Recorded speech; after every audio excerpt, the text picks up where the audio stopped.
Avaali started in 2013 January. We were incorporated in 2012 and we started operations in Jan of 2013. Essentially the objective was to see how we can support large enterprises, in fact upper mid to large enterprises, and help them to help them to improve operational efficiencies, reduce costs, increase revenues, and actually get to better customer engagements with emerging technologies. And that was the whole premise on the basis of which we started the operations.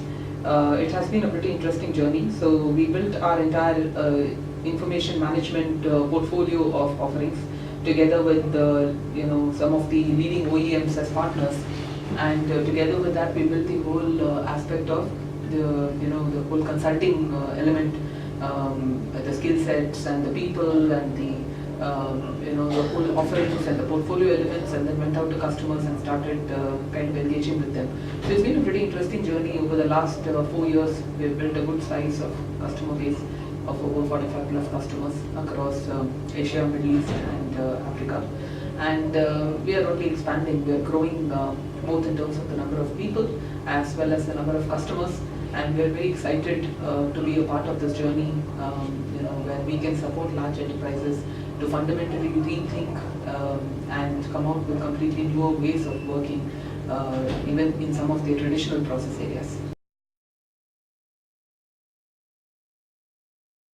There are, clearly when you look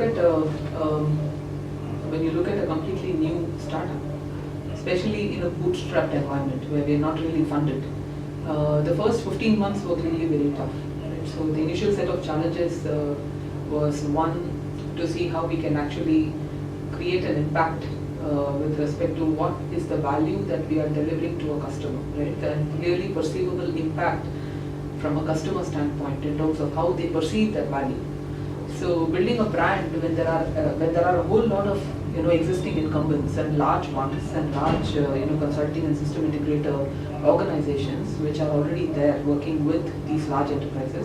The objective is to see how we can actually be a trusted partner for them when it comes to some of these emerging technologies. The way enterprises perceive startups, especially the large enterprises, the way they perceive startups maybe 5 years back is not the way they perceive them anymore. Startups are today perceived to be, especially in the digital space, because digital itself is very new. So whether an organization is 4 years or 40 years old, it doesn't matter. Because digital itself is very, very new. So end of the day, enterprises do recognize that. So the first 15 months were very tough, both from the aspect of establishing the trust with large enterprises, managing the various finances, hiring good talent, and ensuring that only the right talent would be on board is a tough ask, because as much as it is difficult to sell to customers, it is more difficult to get good talent, especially the talent who are as passionate about some of the things we're working on, and they're doing it for a purpose. It's just not to get to the next organization or make some additional bucks. So there were a bunch of challenges across the board, right? From talent to revenues to building the customer base, to handling finances, and then marketing and getting our meeting customers and so on. So it's been a good ride actually.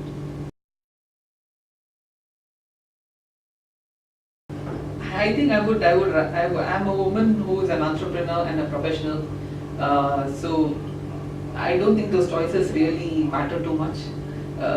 I think as a human being, I need to be happy doing what I'm doing in order to keep the people around me happy. So and if I'm doing the stuff that I want to be doing with a level of passion and purpose and energy and enthusiasm, and at the end of the day I'm happy doing it, I think that's all that matters. So it's not about choosing one or the other, or it's not so much that thing that matters. I would say rather I would describe myself as somebody who has just finally got the courage to take on something like building an enterprise and trying to make a difference to both customers as well as to all the stakeholders involved in it.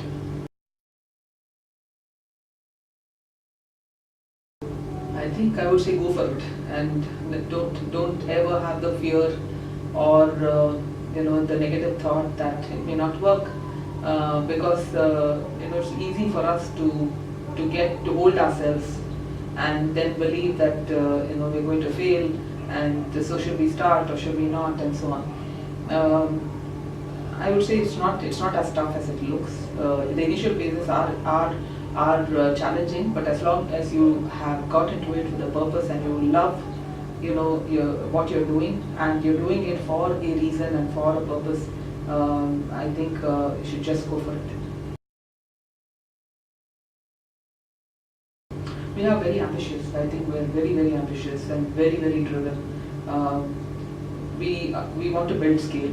We want to reach out to newer markets. So we've identified this year, as a part of our financial planning, we've identified some parts of Europe, and to deepen our share of wallet from existing customers across our existing markets, which is in Asia, Middle East and Africa, and then clearly to expand our share of customers as well, and share of the industries we serve as well. So in addition to actually getting that scale in terms of our existing offerings, we're also building capacity for some newer offerings.